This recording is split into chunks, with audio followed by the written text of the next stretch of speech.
मराठ्यांना सांगून ठेवतो आजपासून, अजिबात प्रचाराला जायचं नाही कोणाच्या, अजिबात सभेला गर्दी करायची नाही कोणाच्या. आपले जाताना आपले पोरं मोठं करायचं बघा. माझे हात जोडून विनंती तुम्हाला मी तळतळीने सांगतो, हो मी पुरं आयुष्यात या जातीसाठी दिलंय.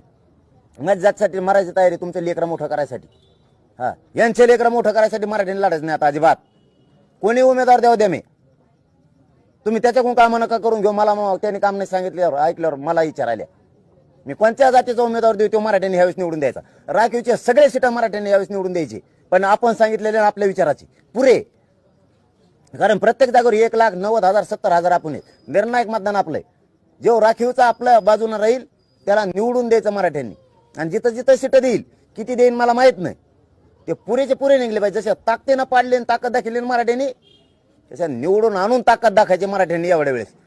बघा 5 वर्षात शेतकऱ्यांचे गरीबाचे प्रश्न कसे सुटत नाहीत मी बघतो. काळजी करू नका तुम्ही. देवेंद्र फडणवीस साहेब तुम्हाला शेवटचं